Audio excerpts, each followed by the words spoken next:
Good evening and thanks for joining me this Friday on 7Edition. I'm Aanont Wathanasin and these are tonight's top stories.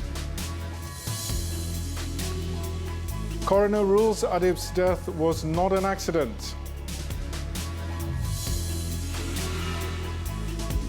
Prime Minister to accomplish a few things before making way for his successor.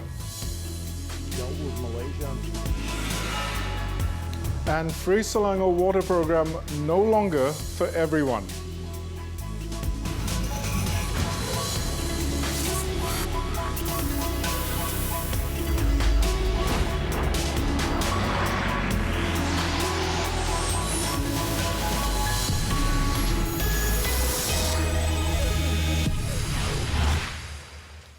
Nine months after fireman Muhammad Adib's death, it has been found that he did not die of an accident. The coroner's court ruled today that Adib died as a result of a criminal act of two or more unknown persons. Coroner Rafia Muhammad ruled that the blunt force trauma to the chest that the fireman suffered from was not self-inflicted nor an accident. The ruling was made before a crowded courthouse with Adib's family members, his fiancée and fellow firemen present.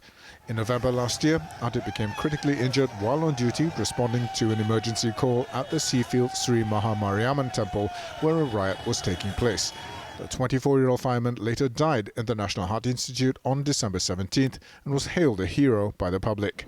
In the inquest, forensics testified on whether his death was the result of a fire department vehicle accidentally backing into him or if he was attacked during the riot. The coroner also said that failure by the police and the Federal Reserve Unit to control the riot that led to the fire at the temple contributed to his death. Meanwhile, Asma Aziz, the mother of the late Adib, said she was grateful for the decision by the coroner's court and hoped that his killers would be caught soon. She and her husband, Muhammad Qasim Abdul Hamid, were supposed to be in court today to hear the results, but had cancelled their plans because they feared it would not have gone in their favour. After hearing the results, tears flowed freely for her. Makcik harap dapat tangkap lah. Tu makcik kalau macam dah kita tengok orang yang buat lah makcik lah. Lega pun, anak makcik tak ada. Bila malam tadi makcik tak berhenti doa. Saya doa makcik dimakbulkan lah. The couple thanked all those who had prayed for them and gave them words of encouragement. Muhammad Qasim also visited the grave of his son at the Masjid Kampung Tembakau graveyard in Kuala Kedah after Friday prayers. Now, Housing and Local Government Minister Zuraida Kamarudin has warned all parties to not politicize the inquest verdict by bringing up religious and racial issues. Expressing her satisfaction with the result of the coroner's inquest, she also hoped that all Malaysians can accept the decision well, stressing that this was an issue of a Malaysian who died on duty. Everybody feel very alhamdulillah, very syukur, very thankful that in the end Adib's case has brought to justice.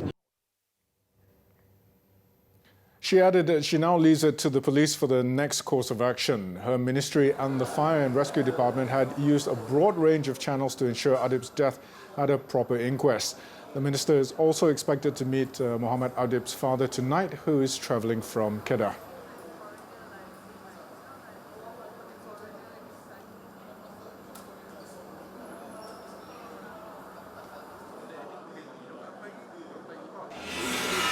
At the same time, the Inspector General of Police, Tan Sri Abdul Hamid Badur, says action will be taken to identify those involved in Adib's death following the conclusion of the inquest. On the coroner's ruling that the police and Federal Reserve Unit failed to stop the riot, Tan Sri Abdul Hamid said they can review why the standard operating procedure was not followed, but emphasised that there is no need to change it. Siapa pegawai pemerintahnya, itu yang pentingnya, ya. Warga PDRM ni bersedia untuk nak bekerja, tetapi kalau komandernya tak memberikan perintah, dia orang tak keluar atau dia orang tak buatlah kerja tu. SOP dah ada.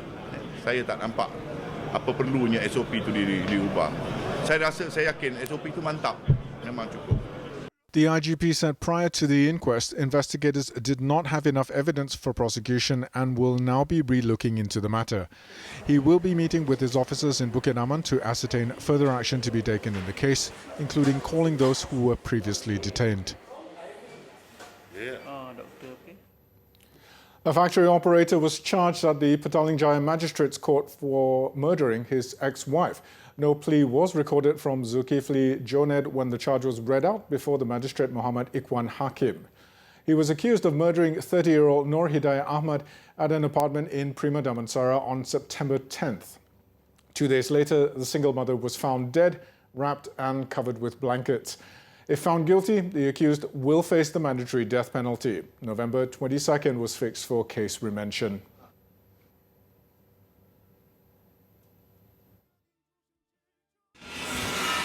In other news, 3 men have been arrested for allegedly posting seditious and sensitive statements on social media in connection with the Amok incident in Bayan Lepas, Penang on Monday.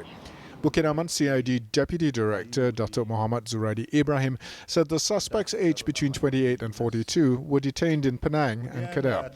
They are expected to be remanded to assist investigations under the Penal Code and the Communications and Multimedia Act.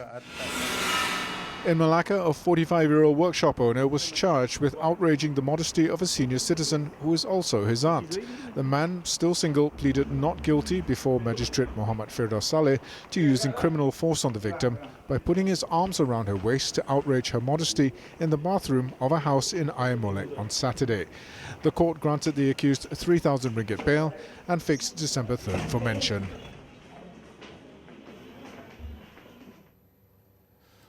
A man was killed after being run over by an express bus while he was trying to seek help when his car broke down. The 1:10 a.m. incident occurred along the North-South Expressway near Sungai Buloh early this morning. It was understood that the victim was walking towards another motorist who had stopped his car across the highway to help him. While crossing the highway, the victim and his car were rammed by the oncoming bus, which failed to stop in time and dragged for some 20 meters. The 15 passengers on the bus and its driver escaped unhurt. The body was sent to Sungai Buloh Hospital for post-mortem, while the accident is being investigated under the Road Transport Act.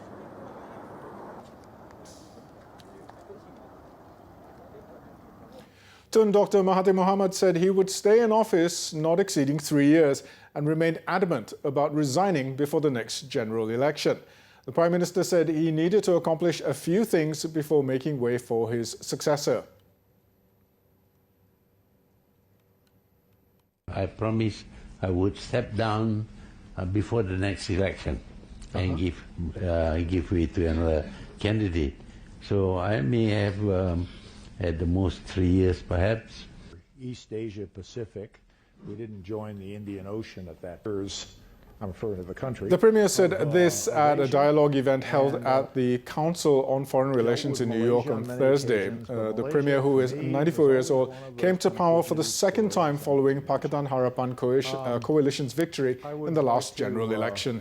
My name is Christopher Hill. I'm at the University of Denver, and I was formerly Assistant Secretary for East Asia Pacific. We didn't join the Indian Ocean at that time. We're off for a short break, but when we return, Saudi Arabia to offer tourist visas for the very first time. Don't go anywhere.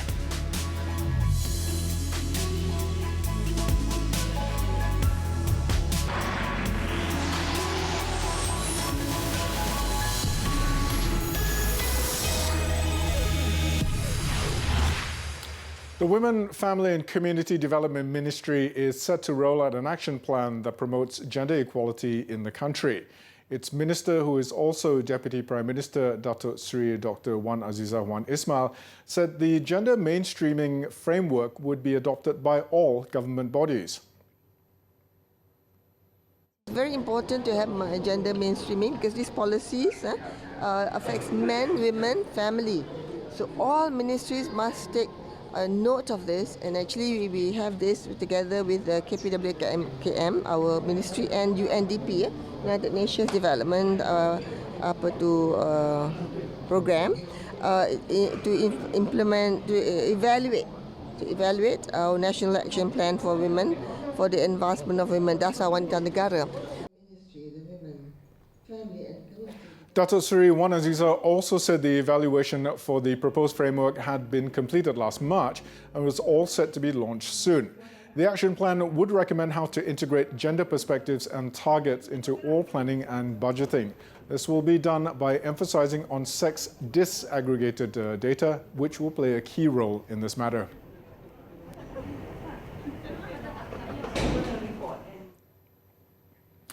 The free water program enjoyed by Selangor residents since 2010 will end in March next year.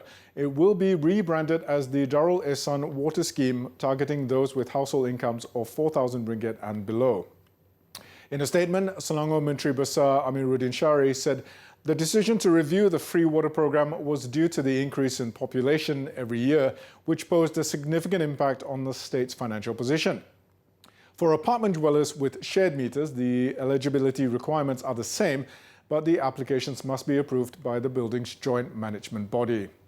Applications can be made online via the Selangor government portal or downloading the Darul Ehsan Water Scheme form at the Air Selangor website.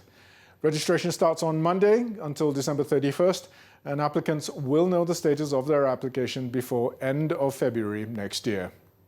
For now, until March 1st, all 1.6 million account holders in the state will continue to enjoy the 20 cubic meter water rebate.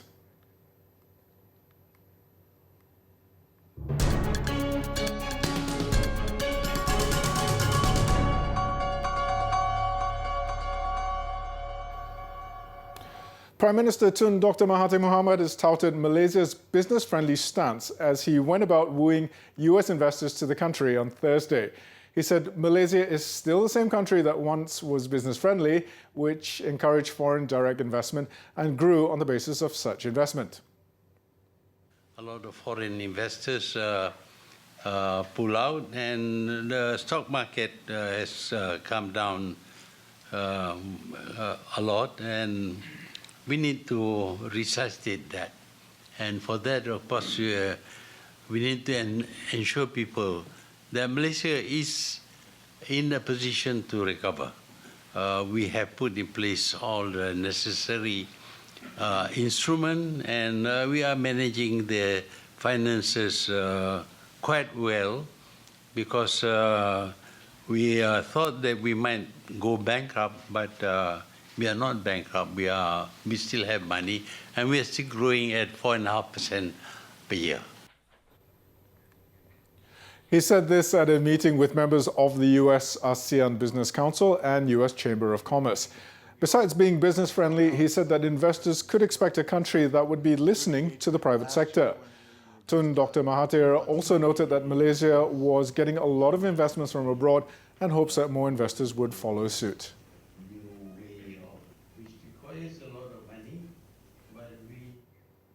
Meanwhile, the government is mulling the possibility of listing one of Petronas' subsidiaries to make Bursa Malaysia more attractive. The Prime Minister said Petronas Cari Gali was one of the candidates, adding that there were also other possibilities. At the moment, selling Petronas shares is not going to be good because the government needs its support. However, the government agreed to look at the subsidiaries because that will not affect Petronas much. Petronas Cari Gali, the exploration arm, has both local and international operations. Tun Dr. Mahathir previously said that the government was looking to sell or list some state assets to reduce debt.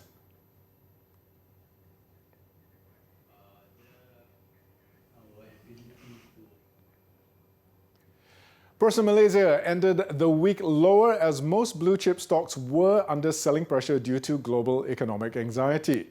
The FBM KLCI lost 0.6% to finish at 1,584 points as the local bourse lacked fresh catalysts to drive the market. Onto stocks to watch. Aeon Credit Service Malaysia Berhad's earnings in the second half of financial year 2020 dropped 30% below expectations. While the firm continues to expand its customer base, new impairment requirements will hinder its performance at least for the whole year. Next, Bumi Armada Berhad has secured up to 317 million ringgit in financing for 2 offshore activities in India and Malta. This should put to rest market jitters of a cash call for one of the projects, as it is sufficient to cover its current requirements. Comfort Gloves Berhad has a positive future earnings growth premised on ongoing capacity expansion, among others. The expansion could potentially help the group capture more market share moving forward, backed by rising demand for specialty gloves.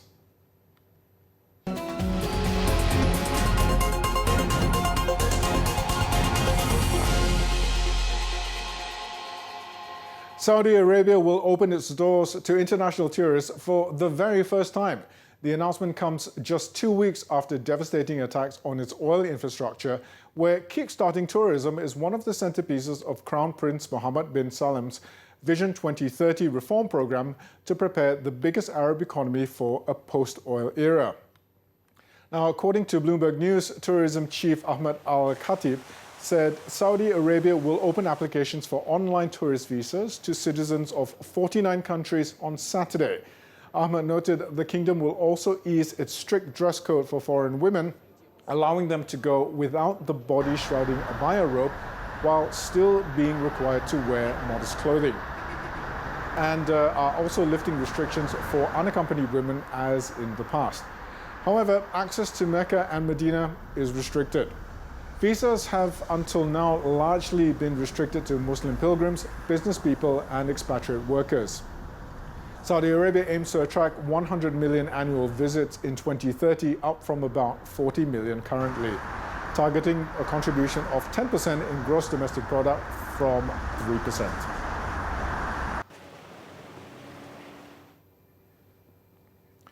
Indonesian President Joko Widodo said on Thursday he's considering revoking a new law governing the country's anti-corruption agency, which has alarmed activists and helped drive the biggest student protest in decades. Jokowi said he received a lot of feedback on the new law, including whether to use his authority to replace it by issuing a regulation instead. The Corruption Eradication Commission (KPK) prosecuted hundreds of politicians, officials and businessmen since its formation in 2002, becoming one of the country's most respected agencies. Activists say revisions to the law approved by Parliament last week will hurt the fight against graft. The changes include curbing the agency's freedom to wiretap suspects and creating a committee to oversee the agency. Anger over the newly proposed law and a plan to revise Indonesia's criminal code that would ban extramarital sex have sparked massive student rallies nationwide. Meanwhile, an Indonesian student protester was confirmed dead early Friday in the legal reform riots which erupted in Kendari on Sulawesi Island Thursday. The 19-year-old engineering student died in the hospital from blunt force injuries to his head. The precise circumstances surrounding his death were not clear. It was the second fatality directly linked to days of street battles across the country that have left hundreds injured and sparked calls for a probe into allegations of police brutality. These women get schooled by netizens. Why? Well, stay tuned for the details.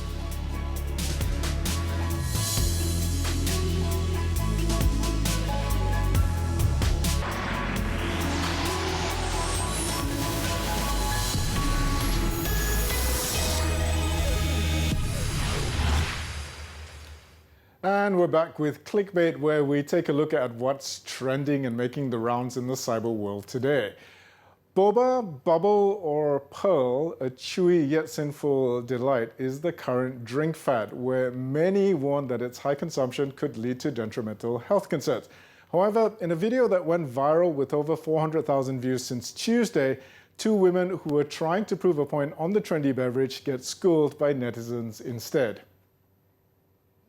The two women returned to the same spot where they poured their Tea Life Boba tea to feed cats the day before. To their surprise, they found the pearls hardened on the ground, then demonstrate how the tapioca pearls are dangerous and will solidify in our stomachs. Dah macam batu. So macam ni lah agaknya dalam perut kita.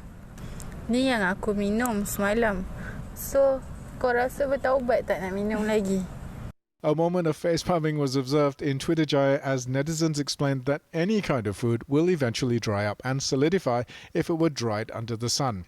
Tea Life themselves caught on with the viral video and explained the science behind tapioca pearls, while stressing to not simply feed cats bubble tea.